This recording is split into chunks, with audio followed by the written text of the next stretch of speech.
Good evening, Steeler fans, and welcome to another Wednesday night here on the Steel Curtain Network. And if it's Wednesday night, as always, it's time for the Curtain Call. I'm your host, Geoffrey Benedict. Here with me, as always, Shannon White. Shannon, how you doing tonight?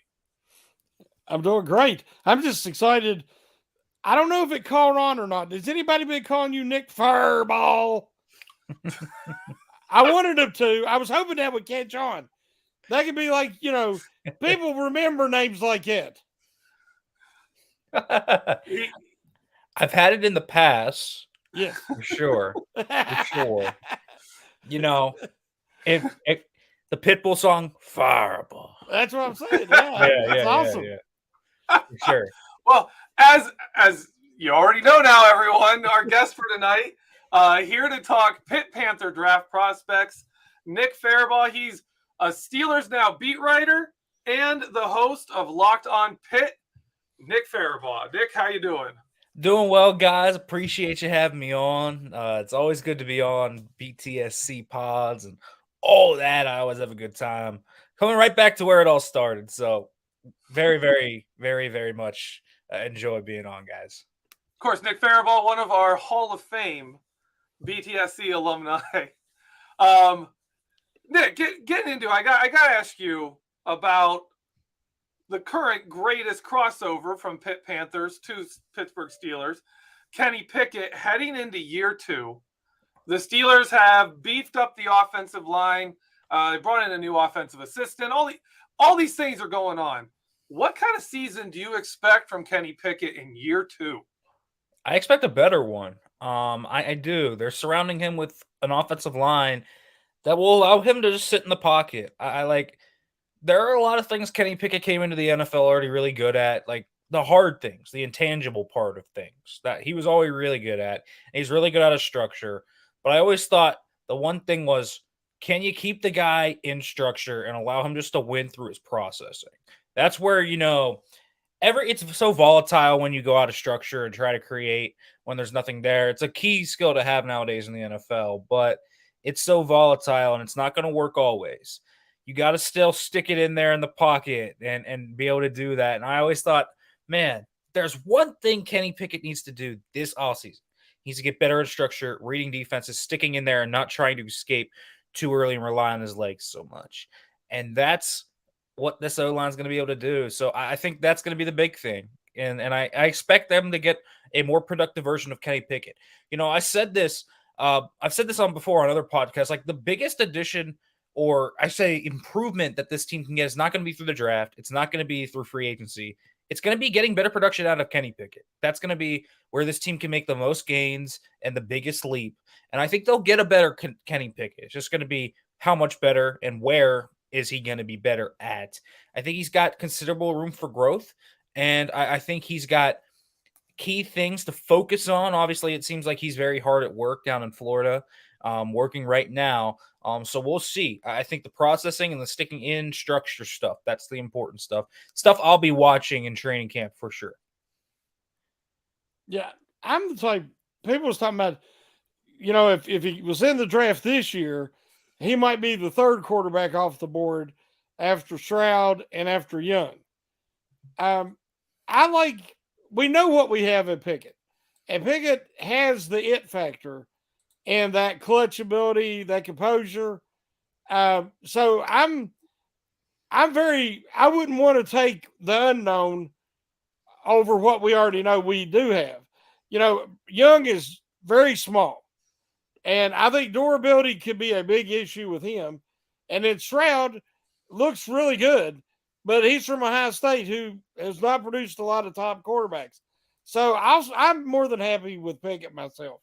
But that being said, for any young quarterback or any quarterback in general, congestion at your feet and traffic and not being able to step up in the pocket is one of the worst things. Some of Pickett's interceptions happened last year when he wasn't able to have a regular follow through and step into the ball. Well, I think the Steelers really seen that. And I think they believe in him, obviously, because they are building the team around him, the offense. And, those guys they put on that offensive line now, and then we don't even know what they might get in the draft. it looks like they're really making sure that he's got that foundation. That being said, today they signed Glenn Young, I think is his name, an ex-quarterback coach, offensive coordinator. Are you familiar with him? Because I am not. I mean, I know what we read today online, but I really am not familiar with him. Are you familiar with him, and what's he bringing to the equation? Yeah. Glenn Thomas, Shannon, just wanted to correct you real quick. It's easy to get mixed up too. I was not familiar with him much before this hiring, but I've kind of peeked around a little bit just to see what I could find out about him. And there were a few things. One, first of all, don't go back and watch the Arizona State tape last year. Just a lot of turbulence there. You know, Herm Edwards got fired very early in the season. The interim head coach essentially replaced him on play calling halfway through the season. So he really never got a big chance at Arizona State to implement what he wanted to do or anything. And it wasn't very impressive when he did do it. But again, when you fire the coach, I think they fired him like 2 or 3 weeks into the season, and your play calling is and the play caller's in his first year, it's not a fair shake. And so that's one thing that I've kind of gotten. He comes from a really diverse background. And by that, I mean, he's been in the under center, pro style, late 00s, early 2010s type, but he's also been with different teams that run spread out Oregon styles, up tempo, shotgun types, like Chip Kelly type stuff. So he's got a really fascinating background where he kind of mixes different things, but you look at where his progressions have taken him in his career, and he's kind of been all over the map, from Atlanta with Matt Ryan to place like Midwestern State to Baylor to Temple. And Matt Rule, he has followed a lot. He's been at UNLV too. So I have been largely told kind of he runs a dual scheme at this point where it's a little bit of college action, a little bit of pro action. It's a nice mix of things where he can kind of mix it up. I don't think it's a distinctive style in any way. I think it's a mix of a lot of styles. So you have the kind of Chip Kelly type of stuff, and then you have different ideas coming around from pro style stuff. One thing I did pick up on that I was very interested in was he's a big believer in play action. And I think that's a very interesting thing to look into because the Steelers really struggled in play action last year with their play action passing game and getting explosive plays off that. And Matt Canada just does not seem to be too keen on calling a lot of play action plays. But with the style of offense they run, you should be calling more play action plays. So I think that's very interesting. That's kind of the one big interesting nugget I find very fascinating about this because I think he's going to come in and help the passing game a little bit. I think that's mainly where he's coming in at because he's not a go grab me coffee type of assistant, right? He's a guy that's coming in here to at least make a little bit of a mark, not a large mark, but I think he's going to help out Matt Canada with the passing game. The run game, I think they should feel decently about anyways, just with the guys they have. That's Matt Canada's bread and butter. And if any indication is going by last season, Pat Meyer did a pretty good job helping him out with the run game coordinator stuff. So if you're bringing on Thomas and he's going to be a passing game coordinator or consultant type, I think that play action note is interesting. But other than that, don't really know a lot about Glenn Thomas, and I don't think it's going to matter a whole lot what he actually does. But I do think the concepts are kind of interesting. The Oregon stuff, the up-tempo stuff, the motion stuff, that kind of just fits with what Matt Canada is anyways. So the play action stuff was kind of the only thing that really stuck out to me. Going to the Pitt prospects this year, the big name that steps out went and matched and even beat some of Aaron Donald's incredible numbers from the Combine and Pro Days. Kalijah Kancey. Now, he's clearly undersized. And those guys usually either like are Pro Bowl level players or they don't make it. You don't have those like Ziggy Hood types that are disappointing but get by because they're still just really big and strong. When they're smaller, you just don't get that. Do you think he has a shot of making it? Where does he fall on that spectrum between like Aaron Donald and like Jalen Twyman? Where do you see Kalijah Kancey, and what kind of chance do you give him to be a good NFL player? He's a fascinating prospect because he has all the measurables. I was at Pitt Pro Day when he put on another freak show there. Obviously, he broke the record for fastest 40-yard dash at the combine, breaking Aaron Donald's record. Well, he did his 3-cone was 6.82. 6.82. Now, for anyone that doesn't know how good that is, the combine record per mock draftable, I looked up on mock draftable to see kind of what the record was for interior D linemen. Defensive tackles. It is 6.96. He smashed it. If he did it at the combine, that would be a new record easily. A 4.33 short shuttle is insane too. Basically, every athletic test, I think a 33.5-inch vertical and then a 9.4 broad, all of that. It's over. I think the lowest one was the broad jump, but that's like 91st percentile. That's crazy. The size doesn't bother me as much. Some people were concerned that he was going to be like 5'10". Well, he's 6'1", 283. What bothers me is his arm length. I'm not a huge sticker on physical measurements usually, but 30 and 5/8 inch arms are real short for a DT. And it's like precedent level where there has been no successful defensive tackle in like the last 30 years to come out with sub 31-inch arms. I mean, it's just one of those things where if he works out, he's going to be an outlier. And that's the biggest difference between him and Aaron Donald. Him and Aaron Donald line up like this the whole way, athletically and physically, until you get to that arm measurement. Aaron Donald has 32-inch arms, and that's a significant difference. Like, you look at anyone similar size to him, Sheldon Rankins, Geno Atkins, they all have longer arms, and it's going to hurt him. It really is. It just hurts him in the run game. He just doesn't have the length to extend or take on double teams. He has everything else, though. He's got great pad level. He's super explosive. He's great in short areas. He's got good bend. He's a really, really good player outside of that one thing. And it's a real big issue on his college tape, and it's going to be a big issue on the NFL tape. I don't know what it's going to be like for him at the NFL to 3-tech. It limits his fits, that's for sure. He's not going to go to some teams because of that.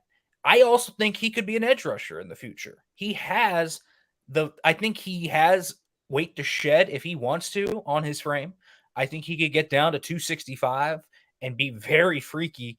The comparison to me, if he switches to edge rusher, is like Melvin Ingram, who's got a very similar frame, very similar arm length. I think Melvin's is 31 inches perfectly, like 31 inches. That's not a significant difference. And I think he can make it there. He's a good player. I don't think he's anything like Jalen Schweiman. He's not really quite like Aaron Donald because he's got to win in different ways without the arm length. So he wins through his explosiveness and some really good moves. He's a really, really good player.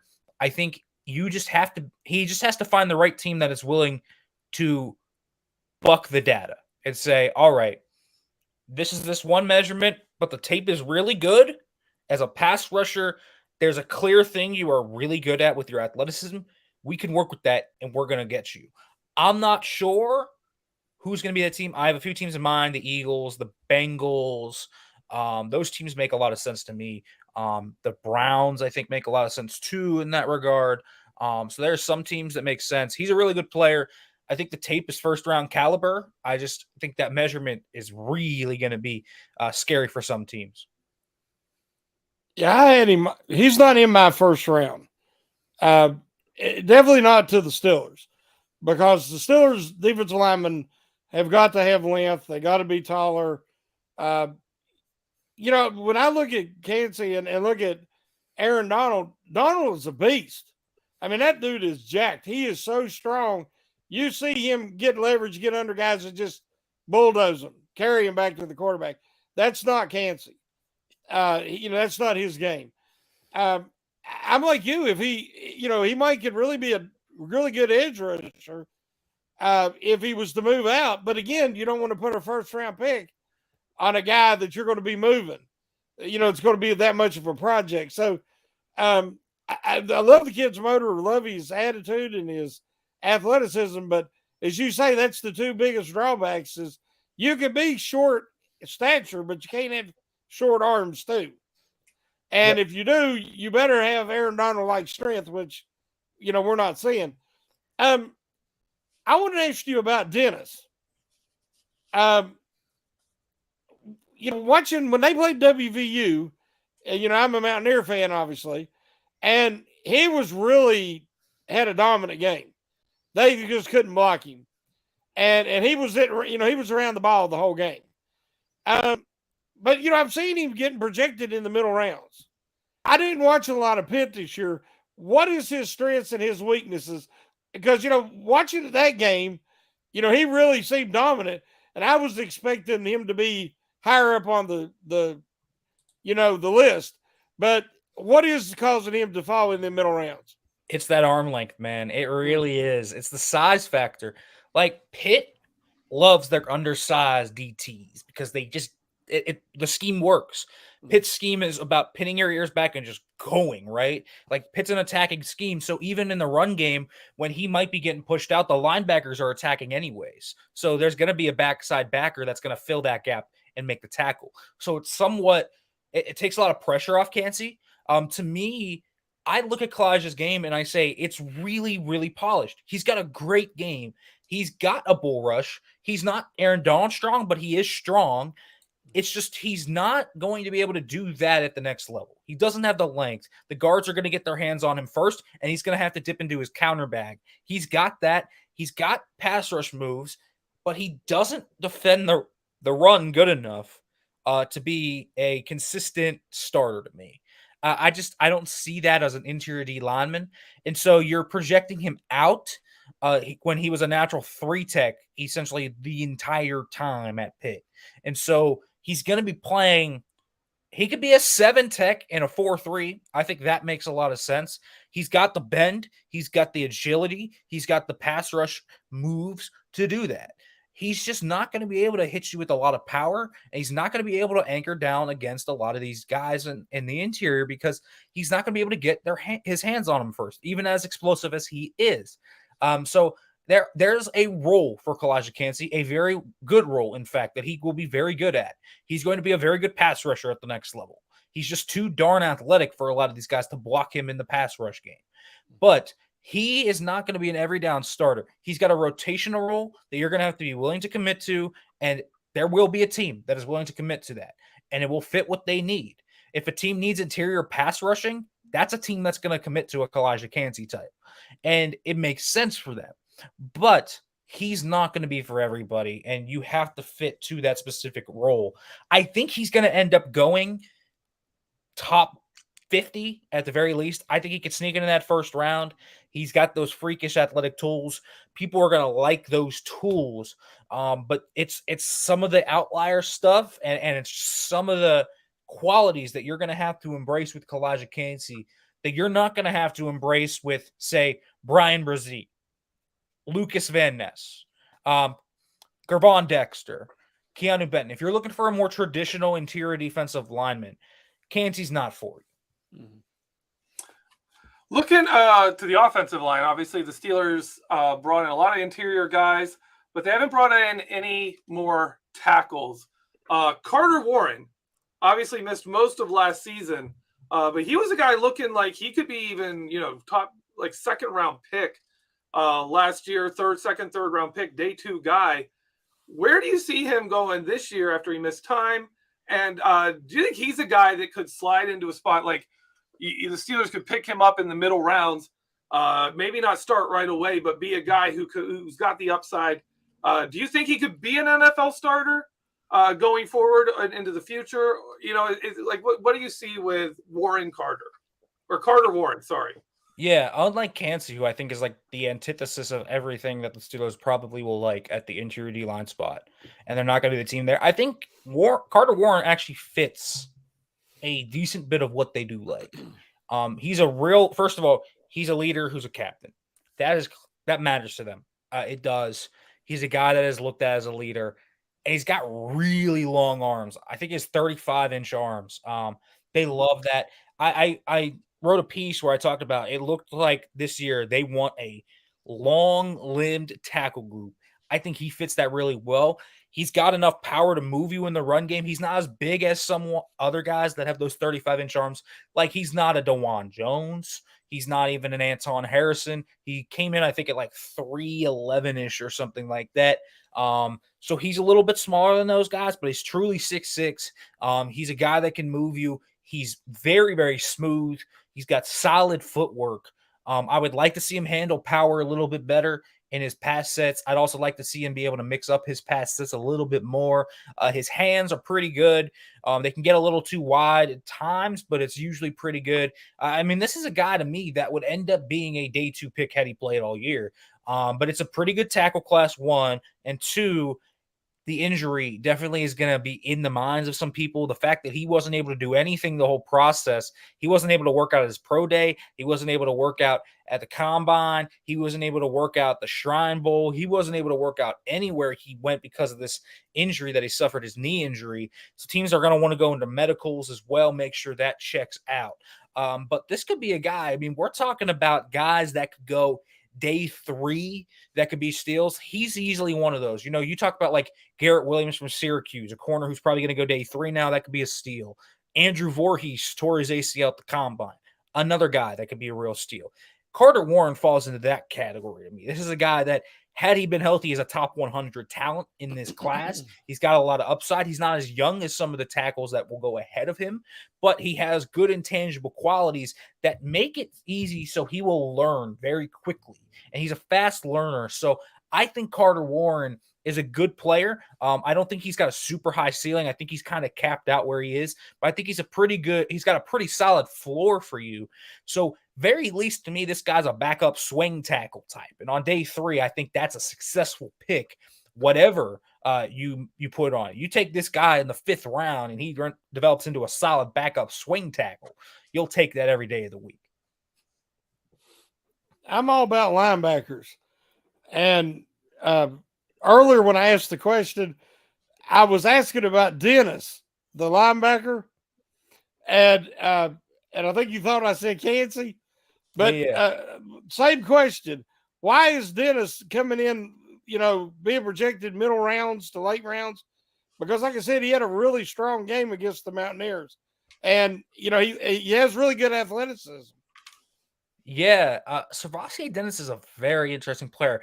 Another guy, captain, smaller though. He's a small guy. He's 6 foot, about 226, but he doesn't play at 226. He played like 215, which is really light. And here's the thing. The projection for Pitt linebackers is really hard because they play a scheme which is cover 0 on the back end. So your linebackers kind of float around in coverage, or they're just really attacking guys that just play downhill and are like, all right, you see ball, go get ball. Like, that's part of what SirVocea Dennis's mentality was from Pat Narduzzi. He was just see ball, go get ball, and he does that extremely well. He's a very smart player. He'll learn very quickly. He's a sure tackler. He's also pretty versatile. He played anywhere from Mike. He played the Will. He played the Sam. He played all of that in Pitt's system, which they call a star, the money, and the Mike. He played all those, but I can't see him playing all of those at the next level. I think he's very one-dimensional in what he will play. He's got to improve in coverage, man coverage specifically, just kind of with his eyes. This was something down at the Senior Bowl that I just kept saying, man, his eyes are really bad in coverage, and he gets beat sometimes. Sometimes he'll make a big play on it because he'll read it, and he's a smart player, but sometimes he'll bust the coverage because of it as a result. He's fast.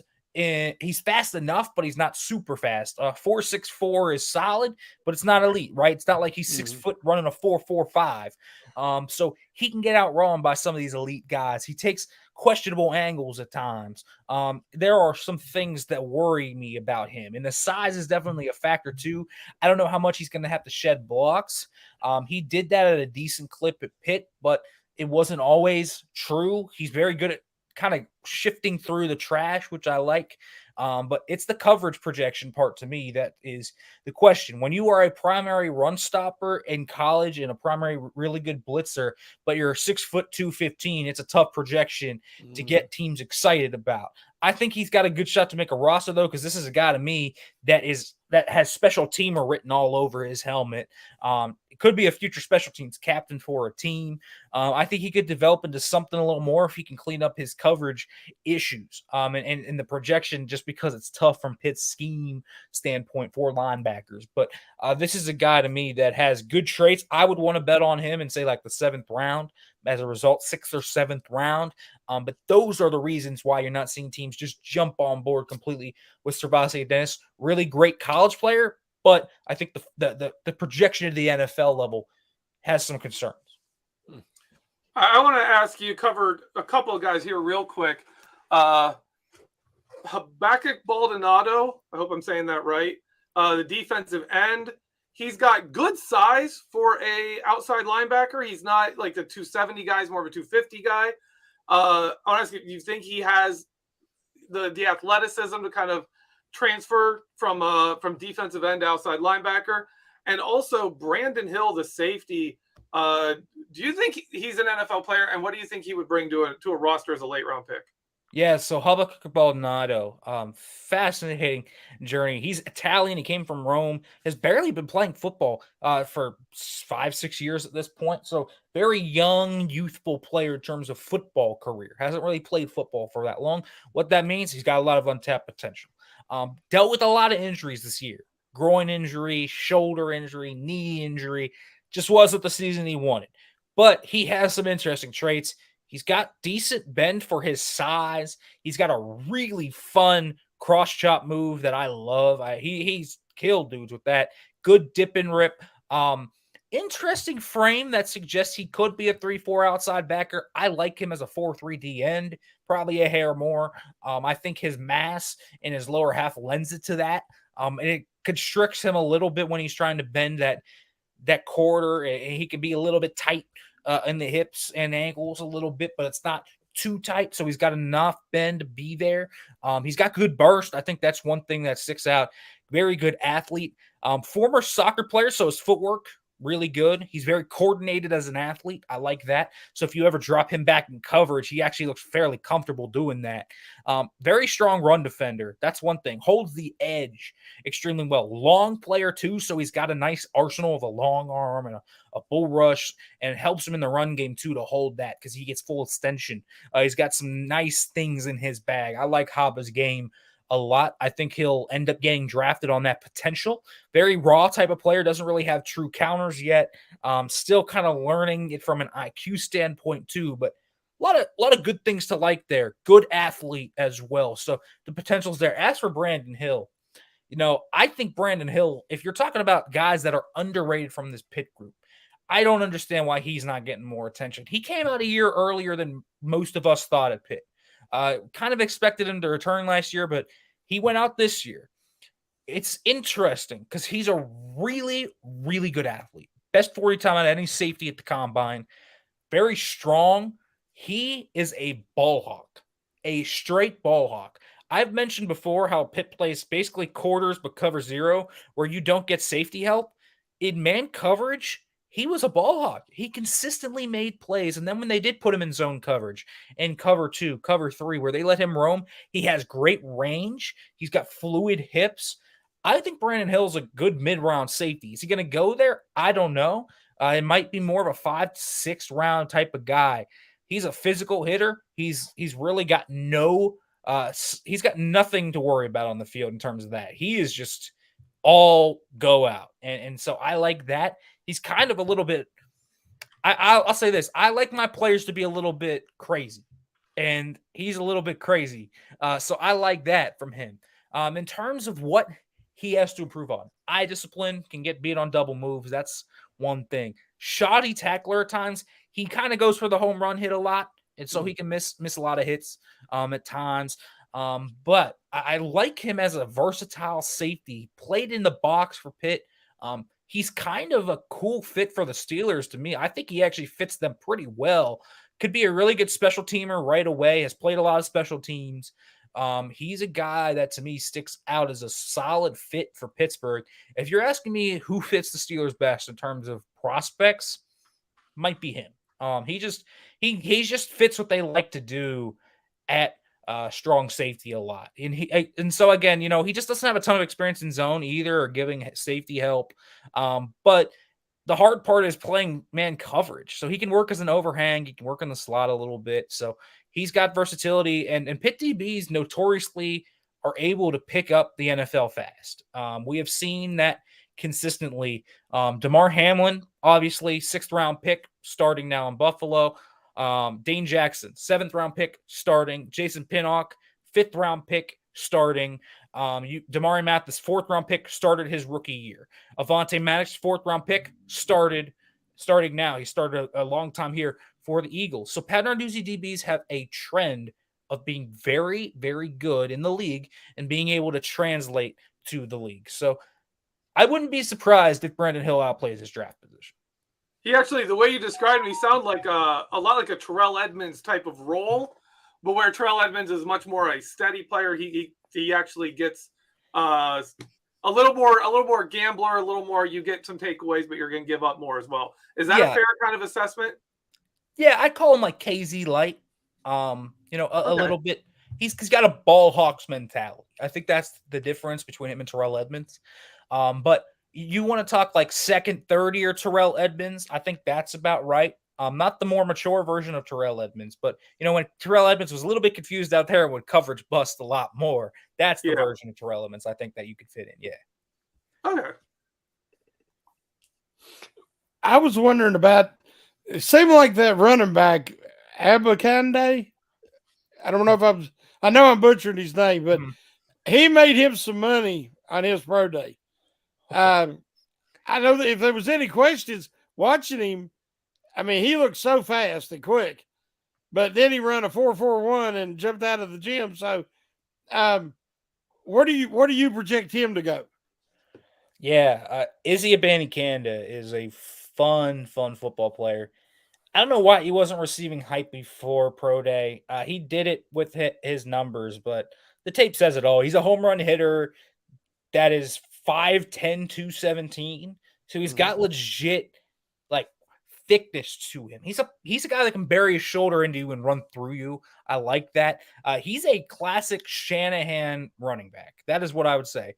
Put this guy on the 49ers, and he's Raheem Mostert, Jeff Wilson, Elijah Mitchell. This could be the guy that could do that. If the 49ers draft Israel Abanikanda, he's going to be a productive player. 100%.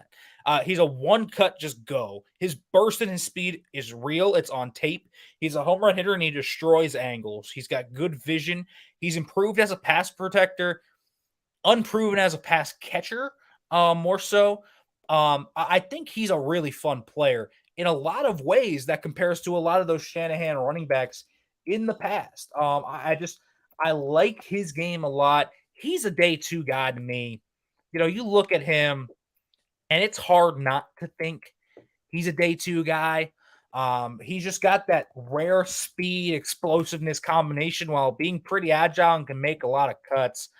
He's a fun player in a lot of ways, and it's hard not to be excited about what you see in his game. I think kind of I would say a good combination of comparisons is a Tevin Coleman type of player, where you have a guy that is speedy, can cut upfield. He's a little bit bigger than Tevin Coleman, and I think he's got a little bit better vision. But if you think about what Tevin Coleman was able to do in Atlanta, that's kind of what I think Israel Abanikanda can do. And Tevin Coleman was a 3rd-round pick.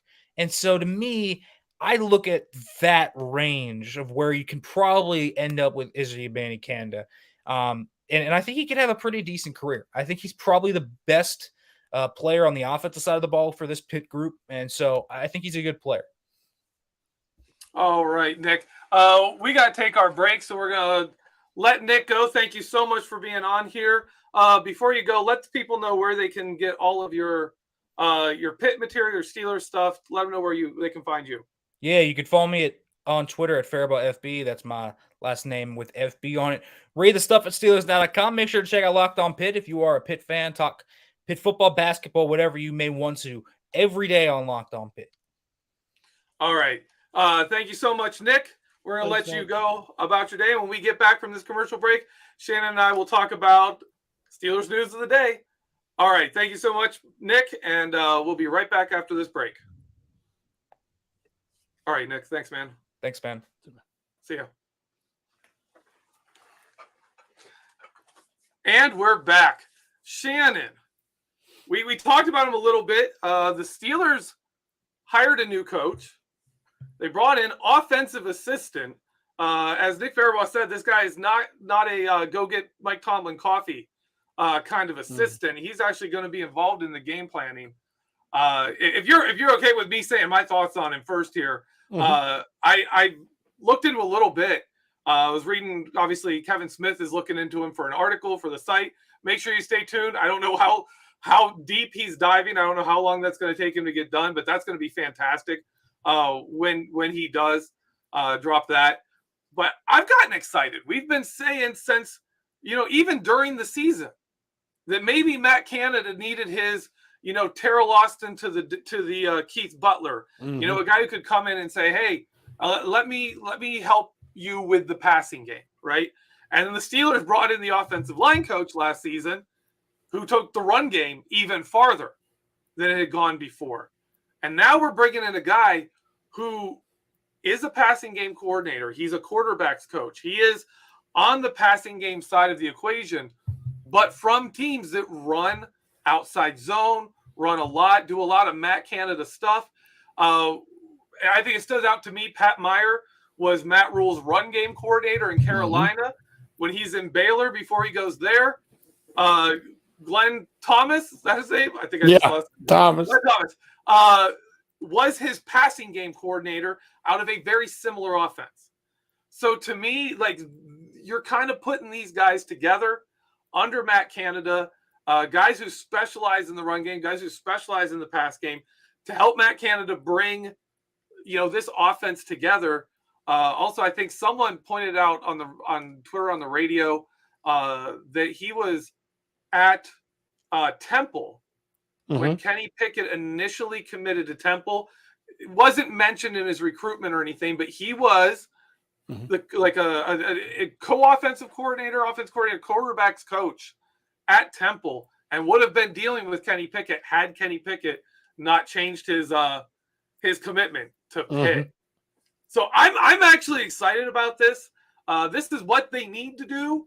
Whether it works out or not, they needed to go grab somebody, a kind of under the radar guy, so it's not immediate competition for Matt Canada. You don't want that immediate, like, who's the real offensive coordinator kind of vibe going on. That could wreck a season. They got a guy who kind of flies under the radar, but this is what he does, right? What the Steelers need, what Matt Canada needs help with, this is what this guy does. I can't say it will work out, but, man, it's great to see them going for exactly what they need.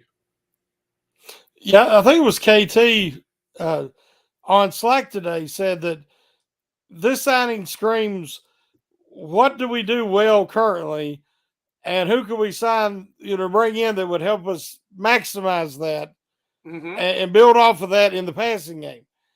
And, look at it, all his history that you pointed out, that he looks like he's coming in to accentuate the passing game. And we've been begging for some kind of passing game coordinator.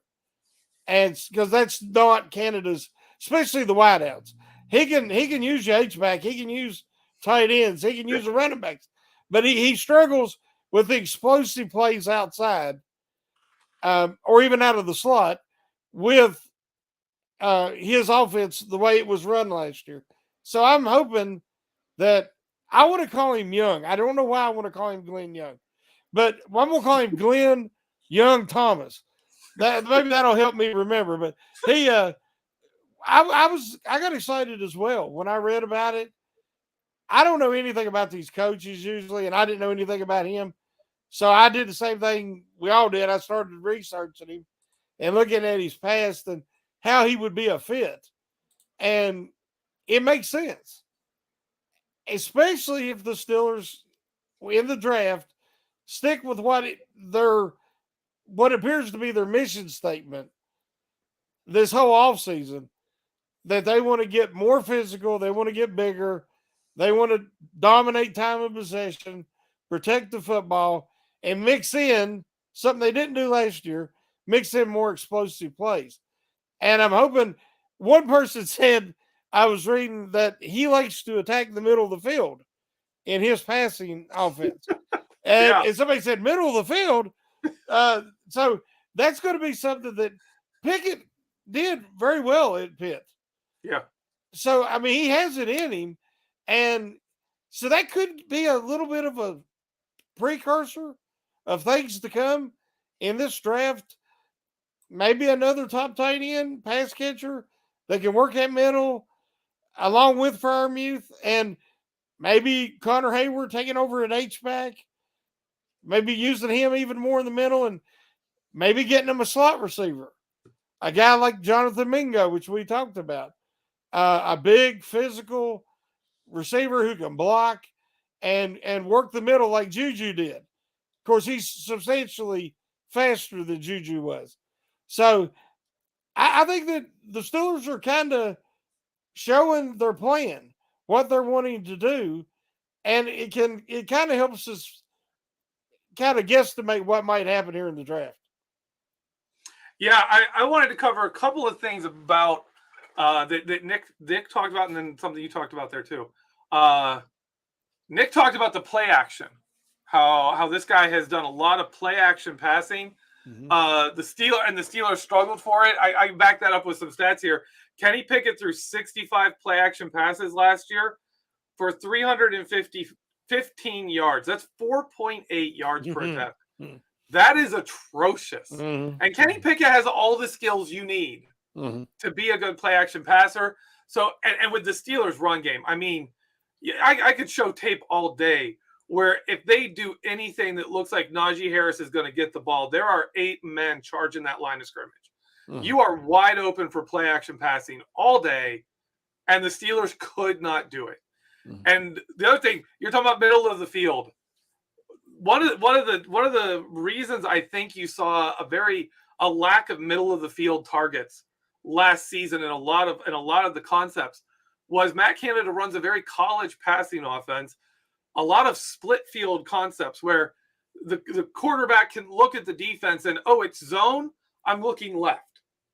Or, oh, they're in man, I'm looking to the right on this play.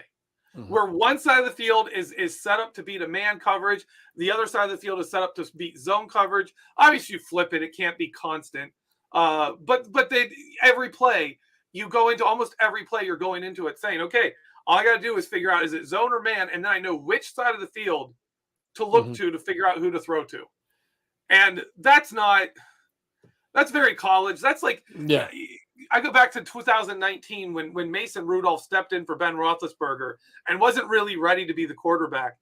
They switched from the Steelers' normal offense to putting in these split read concepts where one side is man, one side is zone beating, so that Mason Rudolph could actually like quarterback in the NFL because he couldn't run the same stuff Ben did. You saw that go away after they brought in a quarterback coach and realized, hey, maybe we've neglected the development of our younger guys here. And they kind of fixed that a bit. But we saw that last year with Matt Canada and Kenny Pickett. They were doing that. I mean, he's a rookie. It makes sense. But this guy doesn't do that. He runs out of the same kind of offense. He uses jet motion in the passing game. Like the Steelers, you would get literally one pass a game that was used jet motion. It was kind of the like, hey, guys, we need to do something to show, hey, look, we can throw out of this. Better respect that pass. And if you're the defense, you don't care. It's one time a game. You're going to get burned for one play a game. And otherwise, you just jump the jet sweep all day.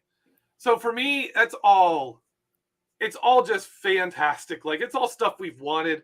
It's all stuff we know we need. And hopefully it works. That's really the only question here. You can see the fit. You can see what they're trying to do. There's questions. I mean, obviously, anyone from Arizona State, anyone who watched that team play can tell you nothing anyone did last year was good. And that includes Glenn Thomas. He was a part of that. So we'll see. I mean, we'll see. We'll see what happens. But you got to be excited about them trying, right, Shannon? We still get a lot of flack because when they signed Matt Canada,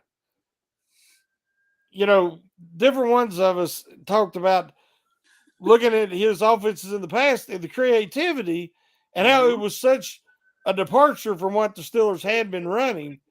And we were all excited about that. Now nobody will let you forget it. We were talking about what potentially positive could happen. Not that it would happen, but so now anything we say about Thomas, it's going to be like, well, y'all was blowing him up and he was going to do this and do that. We're just talking about the potential based on what he's done in the past, that he could be an asset to Canada. And, he was really successful with Matt Ryan in Atlanta. Yep. And Ryan had, his MVP seasons. And, it really, as the quarterback coach, he helped him develop. And so that could be a real asset to Kenny Pickett as well. So, but if it doesn't work out, hopefully he'll be a good fit with Canada. We're pretty sure he'll be a good fit with Pat Meyer. So, that's what we're basing this on.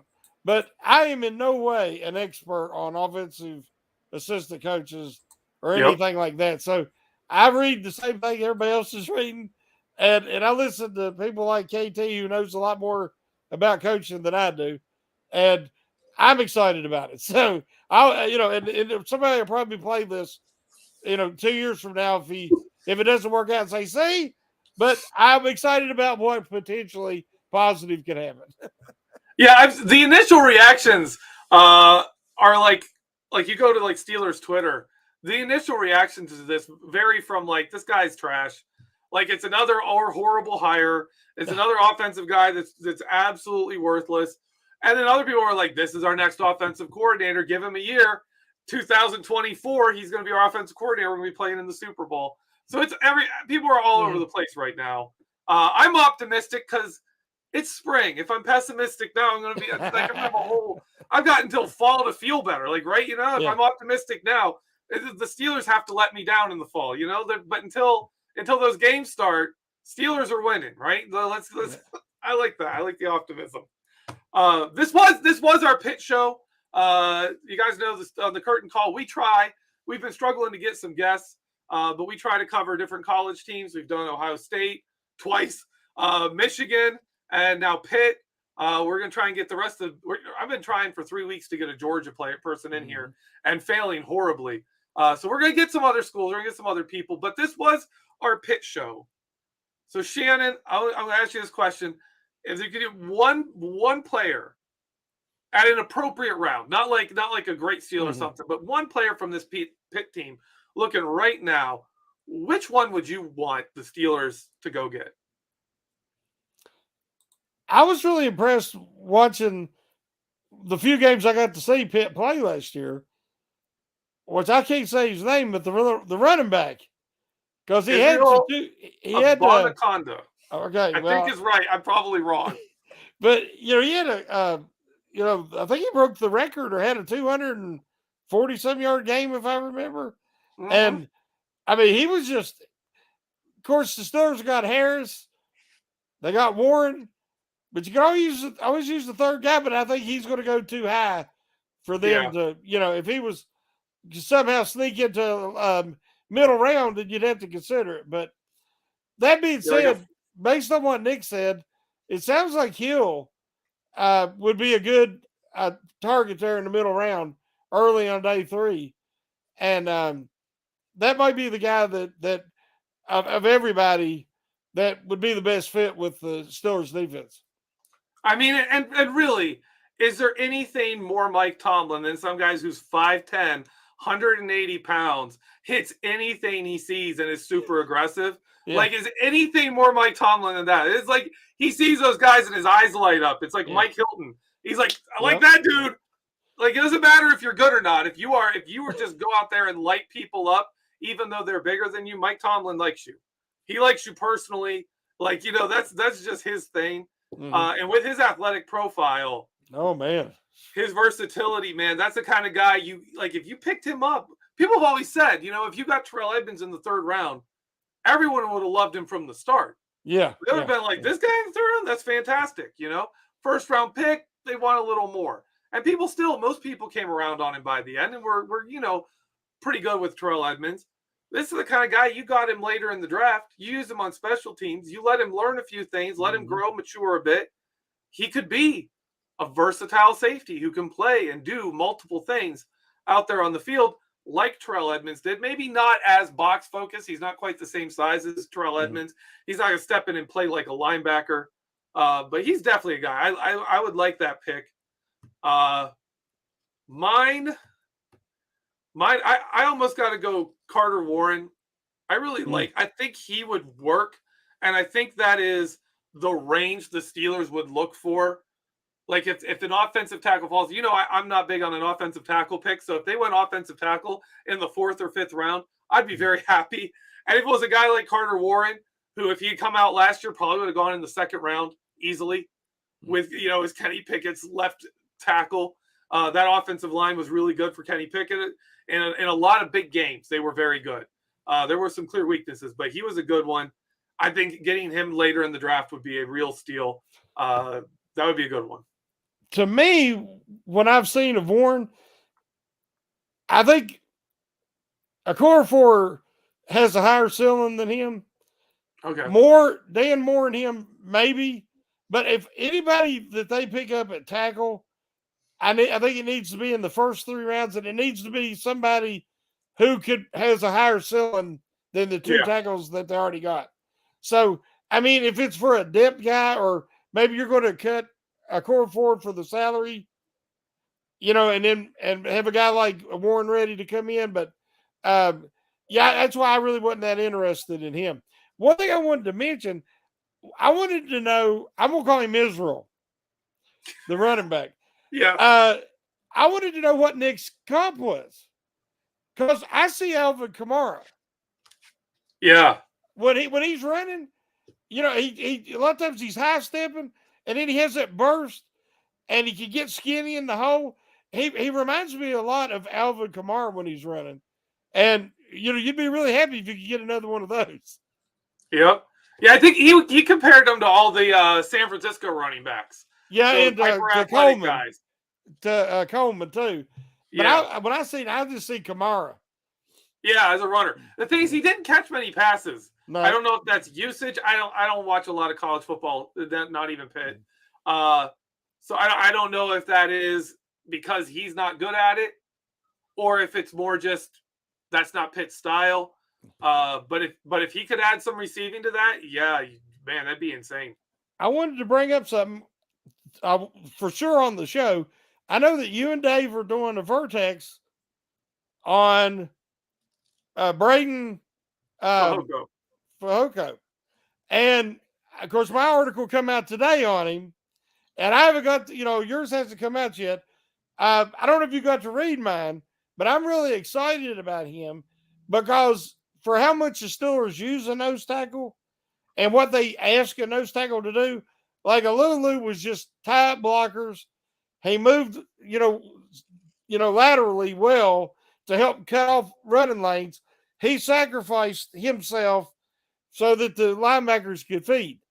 And when I was watching Drew Tranquil, when I wrote the article about him being a possible target for an upgraded inside linebacker, I remember thinking, man, I don't know who that guy is, but Steelers could use a guy like that. Because he ain't making any tackles, but he's just tying up blockers. And, Tranquil had a clear route right to the ball.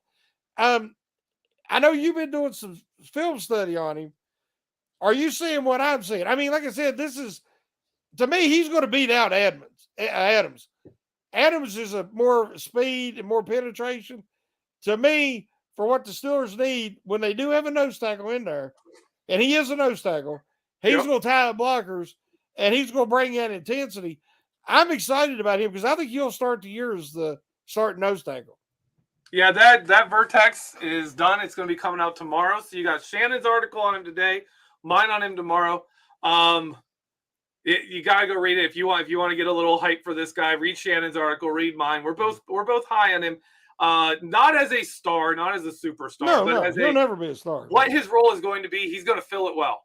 Yeah. I'll start with saying his pass rush It doesn't No. exist. No, it ain't there. Like, he's the guy who's going to, like, if you ever see the guys in pass rush, just kind of hold on to the guy blocking him and look in the backfield. Like, Yeah, is yeah, there something I need to be doing? yeah. I'll try and kind of move this way, or I'll try. Yeah. It's sad. It's sad. There's a play I highlight where every single other player on the Chargers gets past their blockers at some point in this extended play, and it's against the Broncos, so it's Russell Wilson. Russell Wilson escapes. One guy is a grab. He gets out of there, goes forward, is like, and ends up throwing a pass that ends up incomplete. The whole time all of this is going on, Braden Fehoko does literally nothing. He just moves he moves probably like 3-4 feet to his left. And he's just out of the play. And you're just like, nothing? You don't even contain the pocket. You don't do anything on the pass.